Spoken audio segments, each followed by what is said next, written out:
आरोग्य जागृती समोर आलेलं आहे आणि मी प्रामाणिकपणे मी भेटो किंवा नाही, आता हे केस कुणाच्या हातात दिलेलं आहे मी इन्कम टॅक्सला सांगतो याची चौकशी करा, मी एन्फोर्समेंट डायरेक्टोरेट ईडीला सांगतो की त्याची चौकशी करा, मी सीबीआयच्या अँटी करप्शन विंगला सांगतो की त्याची इन्क्वायरी करा. बहुतेक एका कोणत्या लग्नामध्ये ते समोर आले माझा आणि कोणीतरी फोटो आणि पालकमंत्री असताना मी त्यांना नमस्कार केला. मग तुम्ही हे सांगणार का की तुम्ही त्यांना नमस्कार कशा केलं, तुम्ही त्याच लग्नामध्ये कशाला गेलो होतं की ज्या लग्नामध्ये ते आले होते. तर हे जे आहे ना ते दुसऱ्या नेत्यांना जे त्यांचं गालबोट घेत आहे त्यांना विचारा, माझ्या बाबतीत ते विचारू नका. मी आपल्या हातात दिलेलं आहे, आता तुम्ही कसं कव्हर करणार आहे की हे डॉक्युमेंट सोबत मी साम टीव्ही मध्ये पण आलेला आहे, एबीपीने पण दाखवलेला आहे, एनडीटीव्हीने पण दाखवलेला आहे, सगळ्यांच्या सीडी सोबत मी सबमिट करणार आहे की यांनी हे प्रश्न उपस्थित केला. काय झालेलं आहे की त्या जरी तू प्रश्न विचारतो ना मग तू फाशीचा फंदा काही का तयार करत नाही आहे, आमची पत्रकार त्यांची जबाबदारी काय नाही आहे, तू सगळं कर. मी तुम्हाला शब्द देतो की मी जेव्हा एजन्सीकडे जाणार तर माझा सागर गावेला मी सोबत घेऊन जाणार आणि तुमच्या चॅनलचं सीडी सोबत घेऊन जाणार की तुम्ही दाखवलेलं आहे, सगळं चॅनल्स मी दाखवलेलं आहे, सगळं प्रिंट मीडियामध्ये आलेलं आहे, सगळे युट्यूब चॅनल्स मी दाखवले, सगळ्यांचा सीडी तयार करू, मीडियाचे क्लिपिंग्स तयार करू मी दाखवलं. म्हणून एक प्रकरण इतकं मोठं झालं. नाही तर हे प्रकरण सुभेदारी गेस्ट हाऊसच्या एका हॉलमध्ये राहिलं तर ते कशा कोण त्याची दखल घेणार आहे. माझी अपेक्षा हे आहे की आपण दोघांनी समाज हितासाठी आपण संजय शेटारला सांगा की त्या जागेमध्ये चांगली शाळा उभे करा आपल्या समाजाच्या मुलांसाठी, गोरगरीब मुलांसाठी. दारूच्या मध्ये काय तुम्हाला भेटणार आणि वेळ पडली तर नक्की त्याच्या क्लिपिंग्स घेऊन सगळ्या सीडीज घेऊन जे एजन्सीला पाठवण्यात येते. कारण मी जसं म्हटलं ना की सगळं जे डॉक्युमेंट्स आहेत ते सगळे डॉक्युमेंट्स काय असं उडवाउडवीचे काही बोलत नाही ना त्याच्यामध्ये की त्या जरी माझ्या मालकीचा बोलत आहे. माझ्याकडे सगळे डॉक्युमेंट्स आहेत. मी सीबीआयला पाठवतो, मी एन्फोर्समेंट डायरेक्टरला पाठवतो, इन्कम टॅक्सला पाठवतो, MIDCचे मंत्री आणि ज्यांच्याकडून माझी अपेक्षाही राहिली नाही ते मुख्यमंत्र्यांना सुद्धा पाठवतो की कमीत कमी हे बघून आणि वेळ लागली तर मुख्यमंत्र्यांना एक चष्मा पण पाठवतो. आपल्याला शेरशाह साहेब बीडच्या प्रकरणामध्ये खूप त्यांचं एक प्रकरण गाजलं होतं. आता त्यांच्या नंतर अजून एक प्रकरण आलेलं आहे जे MIDCशी संबंधित आहे. MIDC मध्ये 2 मोठे प्लॉट्स होते ते ट्रक टर्मिनससाठी रिझर्व होते. हे सगळे डॉक्युमेंट्स आहेत, हे ट्रक टर्मिनससाठी रिझर्व होते. पण संजय शेरशाह साहेबांच्या मुलांना तिथे एक अल्कोहॉलची काही केमिकल फॅक्टरी, दारूच्या साठी लागणारी काही केमिकल फॅक्टरी त्यांना सुरू करायची होती. मग MIDCने काय केलं ते एक जे प्लॉट ट्रक टर्मिनससाठी रिझर्व होतं ते प्लॉट त्यांनी डिरिझर्व केलं आणि ते प्लॉट संजय शेरशाह साहेबांच्या मुलांना देण्यात आलं. आता त्यांनी एक कंपनी एस्टॅब्लिश केली कॅमिओ डिस्टिलरीज नावाची. त्या कॅमिओ डिस्टिलरीजमध्ये 3 पार्टनर्स होते. एक संजय शेरशाहचा मुलगा होता सिद्धांत, त्यांची बायको होती विजया संजय शेरशाह आणि तिसरे होते एक अमीन बिल्डर, भावेन अमीन नावाचे. ते सगळे डॉक्युमेंट्स त्यांनी दिलं, लँड एक्वायर करून घेतलं आणि लँड मिळाल्यानंतरच इमिजिएट भावेन अमीन त्या कंपनीतून बाहेर पडलं आणि मग MIDCने एक प्रस्ताव त्यांना पाठवलं. हे फक्त 2-3 महिन्यामध्ये हे सगळं झालं.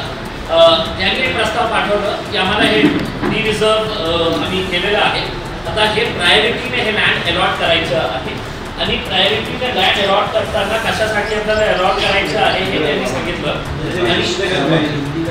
आणि त्यांनी हे प्रायोरिटी लँड अलॉटमेंट कुणाला सिद्धांत संजय शेरशाहला, कंपनी का नाव आहे कॅमिओ डिस्टिलरीज प्राइवेट लिमिटेड, आणि याच्यामध्ये ते काय तयार करणार होते तर केमिकल्स. लँड किती पाहिजे, जितकं लँड डिरिझर्व करण्यात आलं होतं एक्झॅक्टली तितकंच 21,275 स्क्वेअर मीटर डिरिझर्व केली होती आणि इतकंच लँड त्यांना पाहिजे होतं. तर ते लँड त्यांना अलॉट झाली.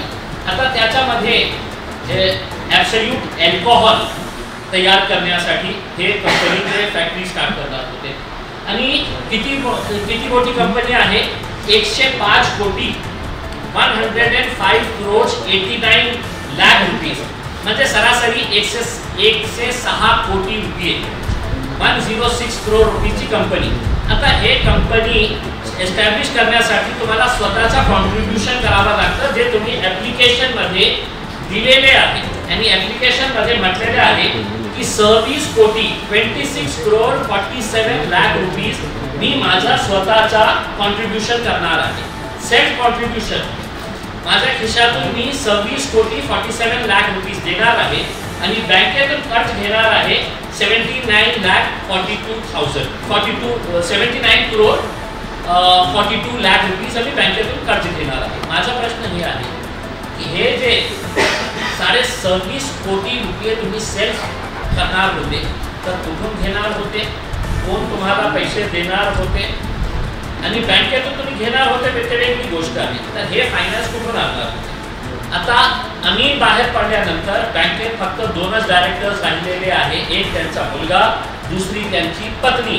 आता हे बोलण्याचा तुमच्याकडे कोणत्याही कारण नाही आहे की 5 पार्टनर्स होते आणि त्या 5 पार्टनर 2-3 कोटी रुपये जमा करणार. हे 2 डायरेक्टर्स मिळून 26 कोटी रुपये कुठून आणणार होते. त्यांची बायकोची नेट इन्कम मागच्या रिपोर्ट प्रमाणे एफिडेव्हिट जे तुम्ही दिलेले आहे ते वर्षात 25 लाखाची आहे.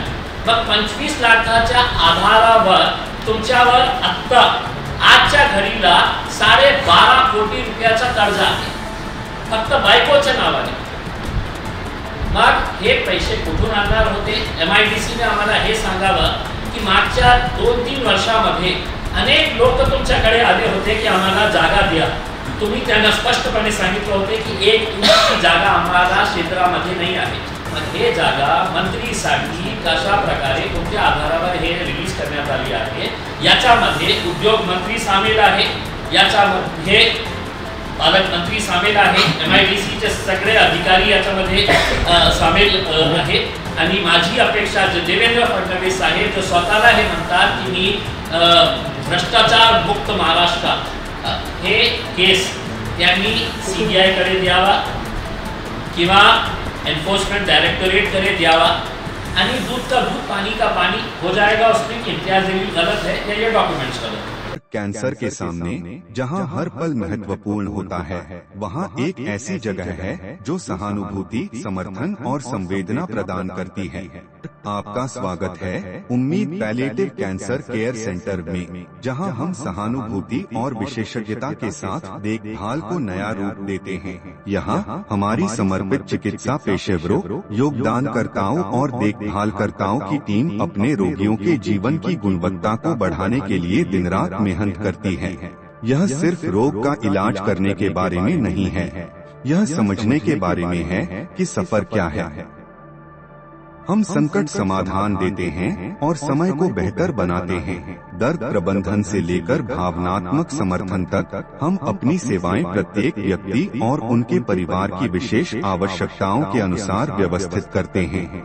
हमारे संपूर्ण देखभाल दृष्टिकोण में चिकित्सा देखभाल को कला और संगीत जैसी थेरेपियों के साथ जोड़कर एक समर्थनमय वातावरण प्रदान करता है, जहां उपचार की प्रक्रिया फलने की संभावना होती है.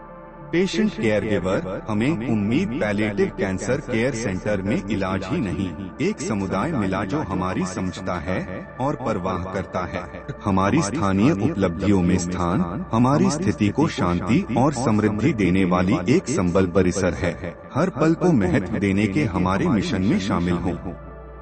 साथ में हम कैंसर से जूझ रहे लोगों को आशा, गरिमा और समर्थन प्रदान कर सकते हैं. साथ में हम बदलाव ला सकते हैं.